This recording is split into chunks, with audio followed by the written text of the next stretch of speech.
lentamente si ellas están unidas. Lo que decimos quedará más claro en lo que vendrá después. Por ahora quede al menos determinado que es imposible que la generación sea una asociación tal como algunos lo afirman. Siempre se genera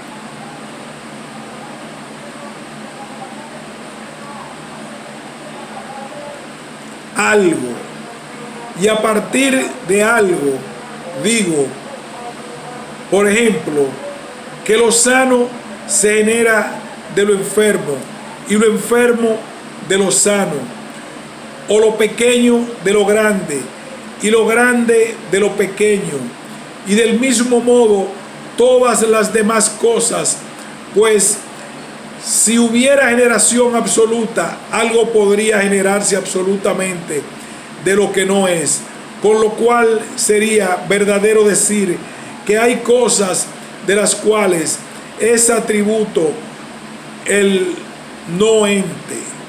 En efecto, una cierta generación se produce a partir de un cierto no ente. Por ejemplo, a partir de lo no blanco o de lo no bello, pero la generación absoluta es la que proviene de lo que no es en sentido absoluto. Ahora bien, en sentido absoluto significa o lo primero en cada categoría del ente, o lo universal y lo omniabarcante. Si lo tomamos aquí con la significación de lo primero, entonces generación en sentido absoluto será la generación de una sustancia a partir de una no sustancia, pero aquello a lo que no le es inherente ser una sustancia o un determinado esto, evidentemente tampoco tendrá por atributo a ninguna de las otras categorías. Por ejemplo, ni la cualidad, ni la cantidad, ni el lugar, pues si no, las afecciones existirían separadas de las sustancias.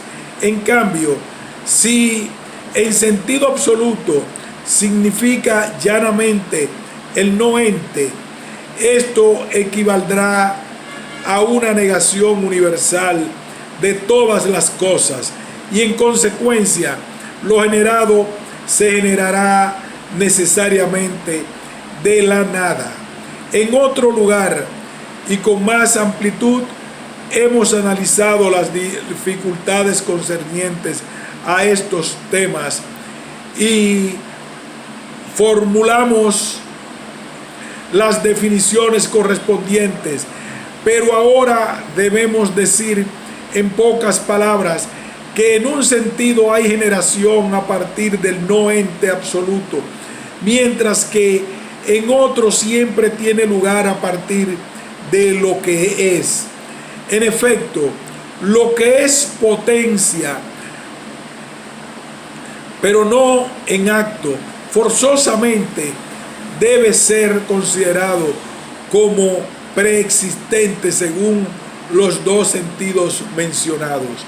Empero, aún con estas distinciones, debemos una vez más retornar a aquella cuestión que contiene una dificultad extraordinaria. ¿Cómo es posible la generación absoluta, ya sea a partir de algo que es en potencia o bien de alguna otra manera?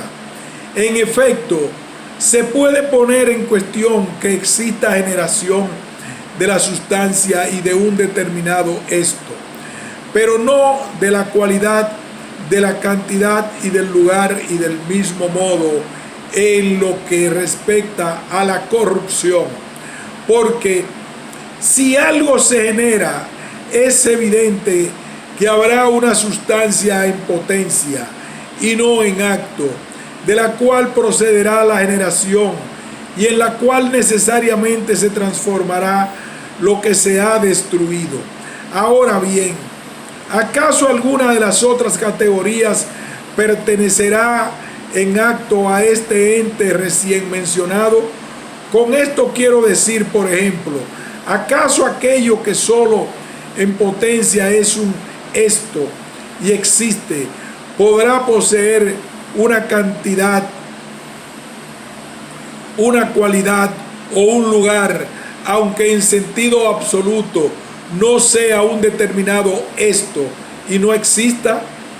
Pues si no posee ninguna de estas determinaciones categoriales en acto, sin todas en potencia, sucederá que el no ente de que hablamos tendrá realidad separada, y además lo que más y permanentemente temieron los primeros filósofos, la generación tendrá lugar a partir de un no ente preexistente. Mas si no se diera la existencia de un determinado esto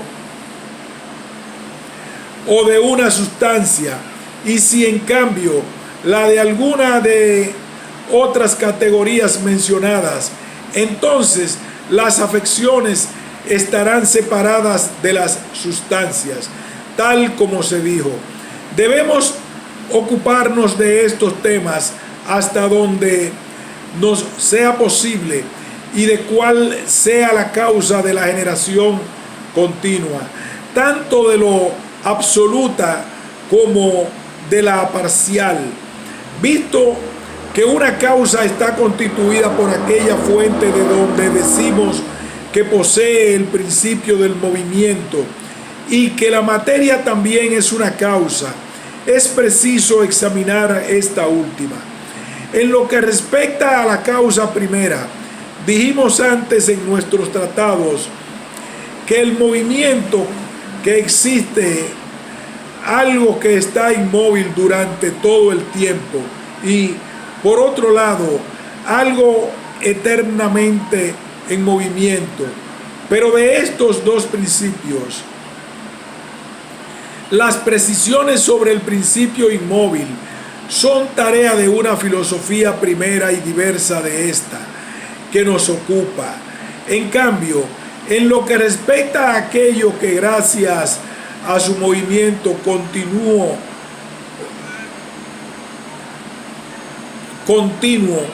mueve las demás cosas, debemos explicar luego cuál de las causas particulares mencionadas posee tal característica.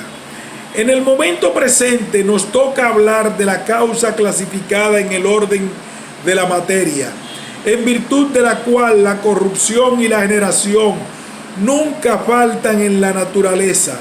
Este tratamiento al mismo tiempo quizás también pueda arrojar claridad sobre la dificultad que actualmente enfrentamos. Esto es, cómo deben explicarse la destrucción y la generación absolutas. También conlleva una enorme dificultad la cuestión de cuál sea la causa por la que la generación no se detiene. Si es cierto que lo que se destruye se pierde en el no ente, y el no ente no es nada, pues el no ente no es ni un qué, ni una cantidad, ni una cualidad, ni un lugar. Por consiguiente, si constantemente alguno de los entes se está extinguiendo, ¿por qué entonces el universo no se consumió desde hace mucho y desapareció, visto que el material de la generación de cada ente era en verdad limitado? Sin duda, el hecho de que la generación no cese no se debe a que sea infinito el material del cual se produce.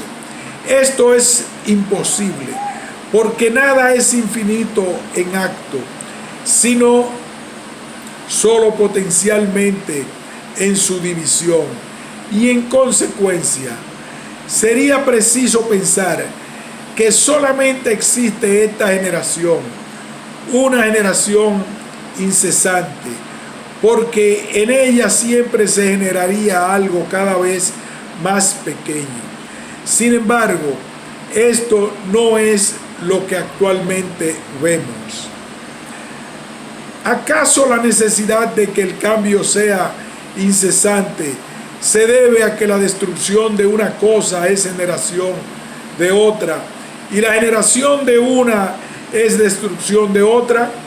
Indudablemente debemos considerar que en todos los casos esta causa es suficiente para explicar que la generación y la corrupción están igualmente presentes en cada uno de los entes, pero a la vez debemos examinar por qué se dice que algunas cosas se generan y destruyen en sentido absoluto, mientras que en otras esto no ocurre en modo absoluto.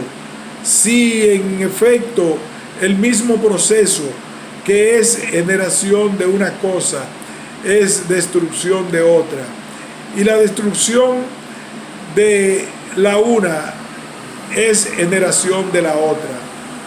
Esto reclama alguna explicación.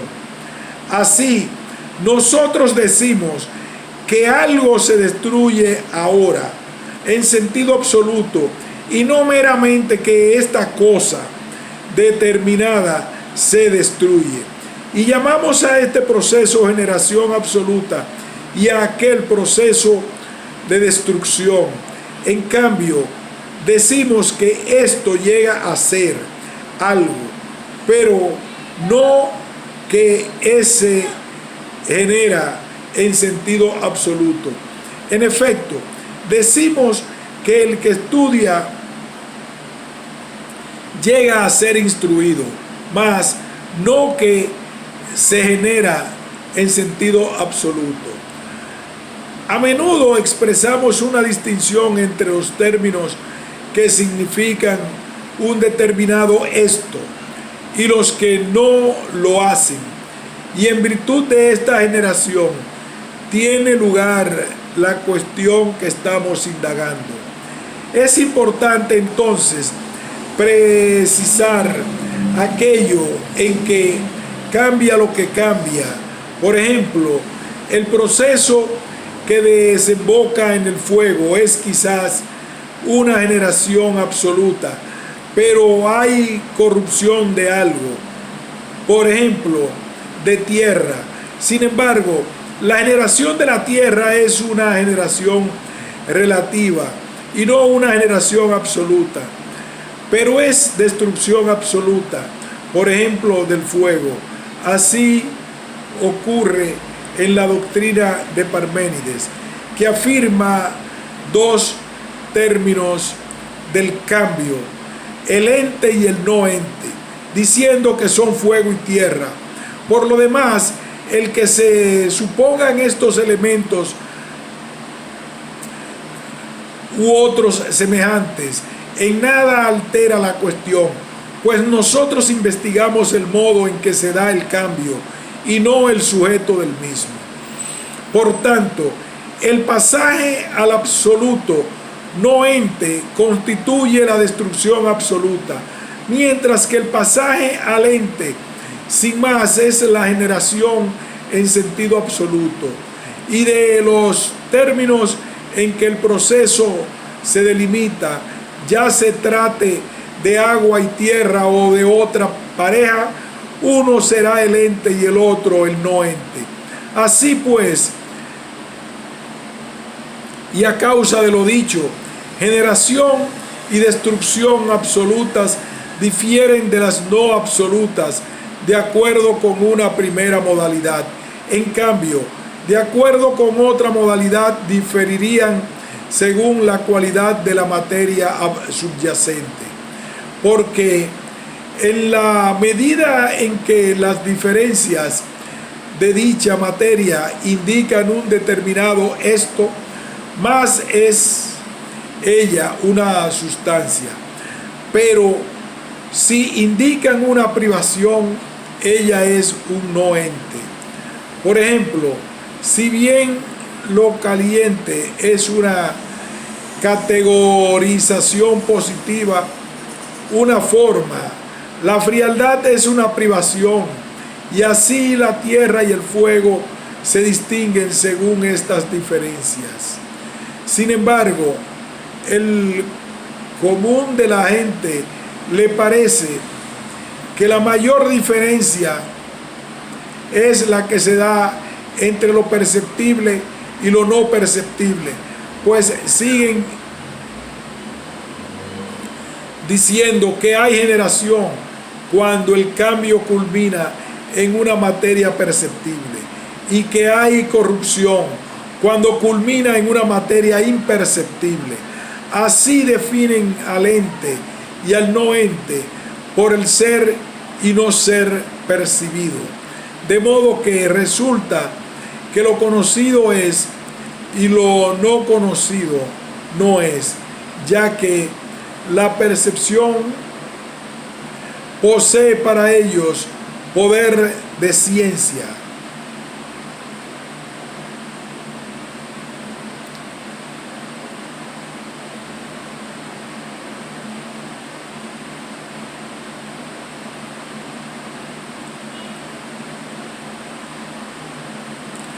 Así pues, y a causa de lo dicho, generación y destrucción absolutas difieren de las no absolutas, de acuerdo con una primera modalidad.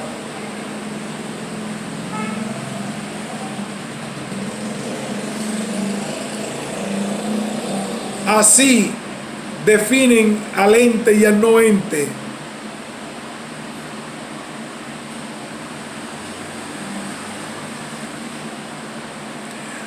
Por ejemplo, si bien lo caliente es una categorización positiva, una forma, la frialdad es una privación, y así la tierra y el fuego se distinguen según estas diferencias. Y como creen que se vive y se existe en virtud de que se percibe o se puede tener percepciones, también creen que lo mismo vale para las cosas, con lo cual en cierto modo siguen los pasos de la verdad, mas lo que dicen no es lo verdadero. Hemos establecido pues la causa por la que existe la generación absoluta, que es destrucción de algo, y la destrucción y la generación absoluta, que es destrucción de algo, y la destrucción absoluta, que es la generación de algo. En efecto, tal distinción obedece a la diferencia en la materia, ya que esta es una sustancia o no lo es, ya porque ella es sustancia en mayor o menor grado.